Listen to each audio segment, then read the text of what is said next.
साथियों नमस्कार। पटना बिहार से मैं अमिताभ कुमार दास, आईपीएस 94 बैच, और आप देख रहे हैं मेरा अपना यूट्यूब चैनल दास बोले बिंदास। साथियों, इस चैनल में मैं आपको ऐसी जानकारियां भी देता हूं जिनको जानना जरूरी है, लेकिन जिनको ज्यादातर लोग नहीं जानते। साथियों, खबर आ रही है कि छत्तीसगढ़ के पूर्व मुख्यमंत्री के बेटे को एक हत्याकांड में उम्र कैद की सजा हो गई। पूर्व मुख्यमंत्री का नाम है अजीत जोगी और उनके बेटे का नाम है अमित जोगी। ये वीडियो बहुत रोचक और ज्ञानवर्धक है, इसे आखिर तक दिल थाम कर देखिए। साथियों, कहानी शुरू से शुरू करते हैं। सबसे पहले जानिए कि अजीत जोगी कौन थे। अजीत जोगी का जन्म बिलासपुर में हुआ था। वो ईसाई समुदाय से ताल्लुक रखते थे, यानी क्रिश्चियन थे, और वे सतनामी थे, यानी आदिवासी थे, शेड्यूल्ड ट्राइब के थे। अजीत जोगी पढ़ने लिखने में काफी तेज थे और जब वो इंजीनियर की पढ़ाई कर रहे थे तब उनको गोल्ड मेडल से नवाजा गया था, स्वर्ण पदक मिला था। 1968 में 1968 में अजीत जोगी आईएएस के लिए चुन लिए गए और उनको मध्य प्रदेश कैडर मिला। अजीत जोगी मध्य प्रदेश के कई जिलों के कलेक्टर रहे, यानी डिस्ट्रिक्ट मजिस्ट्रेट रहे, और कलेक्टर के रूप में वो काफी पॉपुलर थे लोगों में। उनका कामकाज बहुत अच्छा माना जाता था। उन दिनों मध्य प्रदेश के एक बहुत कद्दावर नेता थे कांग्रेस के, अर्जुन सिंह। तो अर्जुन सिंह की नजर में अजीत जोगी आ गए और वे अर्जुन सिंह के काफी करीबी हो गए।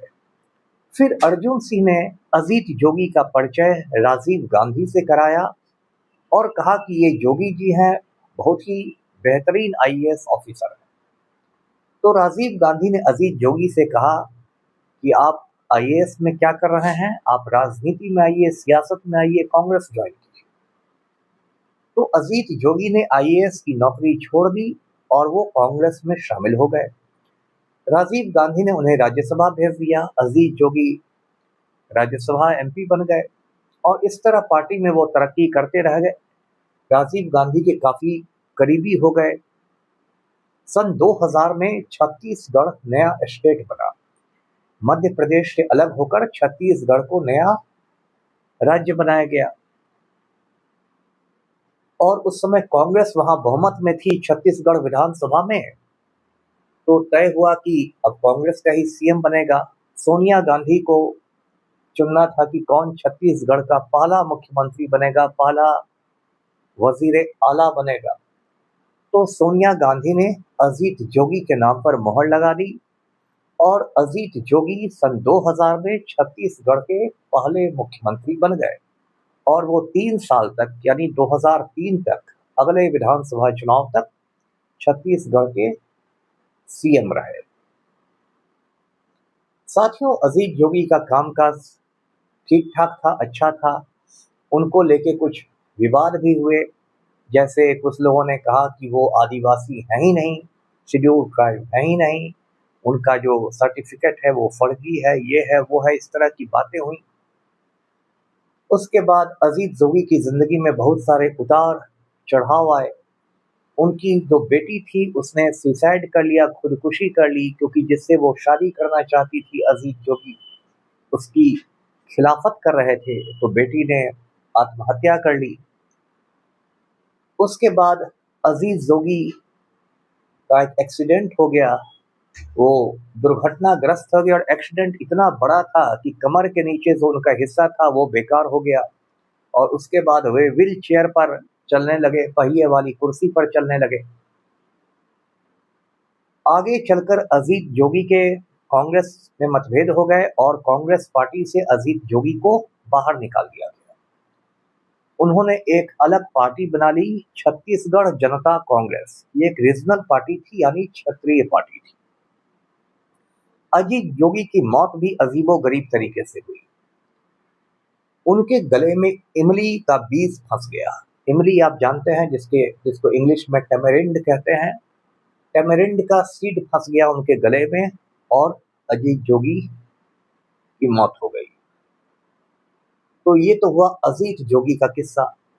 अब अजीत जोगी के बेटे हैं अमित जोगी। अमित जोगी भी अपने पूज्य पिता के पद चिन्हों पर चलकर, अपने अब्बू जान के नक्शे कदम पर चलकर सियासत में आए।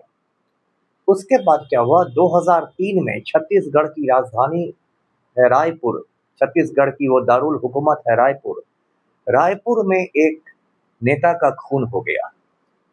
नेता का नाम था रामावतार जग्गी। वो एनसीपी के नेता थे। एनसीपी आप जानते हैं, शरद पवार ने बनाई थी, नेशनलिस्ट कांग्रेस पार्टी, जिसे हिंदी में राष्ट्रवादी कांग्रेस पार्टी कहते हैं।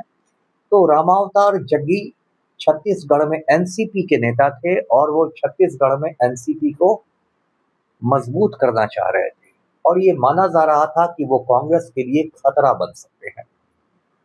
तो अचानक एक दिन उनकी हत्या हो गई रामावतार जग्गी की। शुरू में पुलिस ने कहा कि नहीं नहीं, डकैतों ने उनके घर डकैती डाली थी और डकैती के दौरान उनको गोली मार दी गई। लेकिन बाद में ये बात उठने लगी कि ये राजनीतिक हत्या थी, सियासी कत्ल था, पॉलिटिकल मर्डर था और रामावतार जग्गी की हत्या अमित जोगी ने करवाई थी। यानी साजिश को अंजाम दिया था अमित जोगी ने। इसके बाद तो बहुत बवाल हुआ। 2003 में जब वहां बीजेपी की सरकार बनी तो इस मामले को सीबीआई के हवाले कर दिया गया। फिर सीबीआई ने अपनी तफ्तीश की और उसमें अमित जोगी और उनके कुछ साथियों को चार्जशीट कर दिया, यानी आरोप पत्र दाखिल कर दिया। जब पुलिस किसी मामले में पुख्ता सबूत जुटा लेती है तो वो कोर्ट में चार्जशीट दाखिल करती है, जिसको हिंदी में आरोप पत्र कहते हैं। उसके बाद इस केस की सुनवाई शुरू हुई। सन 2007 में क्या हुआ कि सीबीआई कोर्ट ने इस केस में कई लोगों को सजा सुनाई, लेकिन अमित जोगी को सबूत के अभाव में बाइज्जत बरी कर दिया गया। अमित जोगी छूट गए इस केस में। रामावतार जग्गी जिसका खून हुआ था, उसके बेटे हैं सतीश जग्गी। तो उसने छत्तीसगढ़ हाईकोर्ट में अपील कर दी सीबीआई कोर्ट के फैसले के खिलाफ और सतीश जग्गी ने कहा कि अमित जग्गी ने ही साजिश की थी मेरे पिता की हत्या कराने की। अब एक दो रोज पहले छत्तीसगढ़ हाईकोर्ट का फैसला आया है। हाईकोर्ट में दो न्यायमूर्तियों की बेंच थी, एक चीफ जस्टिस रमेश सिन्हा और एक जस्टिस अरविंद वर्मा। ये जो दो न्यायमूर्तियों की बेंच थी, इसने फैसला सुनाया और अमित जोगी को उम्र कैद की सजा सुना दी, आजीवन कारावास की सजा। ये फैसला बहुत सख्त सुनाया गया और उसमें छत्तीसगढ़ हाईकोर्ट ने सीबीआई कोर्ट को भी एक तरह से फटकार लगाई और उसने कहा कि एक ही हत्याकांड में जब एक जैसे ही सबूत थे, सब कुछ एक ही था, तो बाकी लोगों को आपने सजा सुना दी और अमित जोगी को आपने बाइज्जत बरी कर दिया। ये कैसे हो गया? ये तो समझ के परे है। तो अमित जोगी को 3 हफ्तों में सरेंडर करने का आदेश छत्तीसगढ़ हाईकोर्ट ने कहा कि आप 3 हफ्तों में सरेंडर करके जेल चले जाएं। अब अमित जोगी ने छत्तीसगढ़ हाईकोर्ट के फैसले के खिलाफ सुप्रीम कोर्ट में अपील कर दी है, सर्वोच्च न्यायालय ने, और पहली तारीख मुकर्रर भी हो गई है। आगामी 20 अप्रैल को सुप्रीम कोर्ट में पहली सुनवाई होगी। अब देखना है कि सुप्रीम कोर्ट क्या करता है। सुप्रीम कोर्ट क्या छत्तीसगढ़ हाई कोर्ट के फैसले पर रोक लगा देता है, अमित जोगी को राहत दे देता है, या फिर सुप्रीम कोर्ट भी हाई कोर्ट के फैसले पर मोहर लगा देता है, ये देखना रोचक होगा। तो साथियों, ये किस्सा था अजीत जोगी और अमित जोगी का। अब जब मैं ये किस्सा पढ़ रहा था तो मुझे लग रहा था कि भाई, ये जो पैटर्न है कि चीफ मिनिस्टर का बेटा ही क्राइम करे, मर्डर करवा दे, ये पैटर्न तो थोड़ा बहुत आजकल बिहार में भी चल रहा है। बिहार में भी नीट छात्रा कांड हुआ 6 जनवरी को, जो प्रकाश में आया इसी साल। उसमें पटना में एक शंभू गर्ल्स हॉस्टल है, उसमें जहानाबाद की एक लड़की रह रही थी, नीट एग्जाम की तैयारी कर रही थी, उसके साथ रेप हुआ, उसका मर्डर हो गया। उसके बाद से पहले ही दिन से ऑपरेशन लीपापोती शुरू हुई, बहुत हंगामा हुआ तो मामला सीबीआई को सौंप दिया गया। मैंने भी अपने जासूस छोड़ दिए मैदान में। तो मैंने बहुत सारे सबूत इकट्ठा किए और पता चला कि जो बिहार का नालायक मुख्यमंत्री है नीतीश कुमार, उसका बेटा निशांत कुमार ही प्राइम सस्पेक्ट है, मुख्य संदिग्ध है। मैंने निशांत कुमार के खिलाफ काफी सबूत जुटाए, दस्तावेजी सबूत भी, डिजिटल सबूत भी। और 14 फरवरी को मैं दिल्ली जाकर सीबीआई डायरेक्टर को वे सबूत सौंपने वाला था। अचानक 13 फरवरी की शाम को मेरा छोटा सा यहाँ फ्लैट है पटना में, 2 कमरों के अपार्टमेंट में मैं रहता हूँ, उसमें दर्जनों पुलिस वाले आ गए।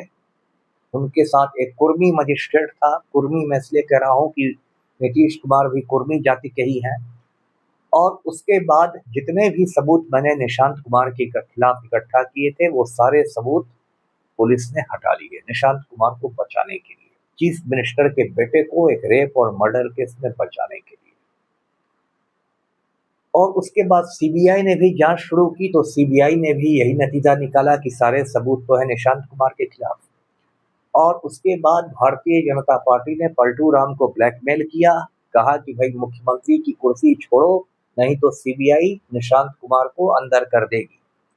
मतलब कनपटी पर कट्टा सटाकर नीतीश कुमार को राज्यसभा भेज दिया गया। कल यानी 10 अप्रैल को पलटू राम राज्यसभा की शपथ लेंगे और 11-12 तक इस्तीफा दे देंगे चीफ मिनिस्टर पद से, फिर कोई बीजेपी का सीएम बन जाएगा।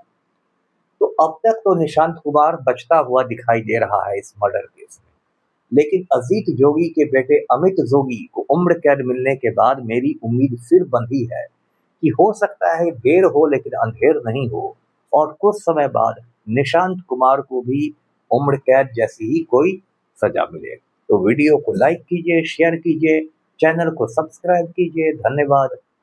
जय हिंद।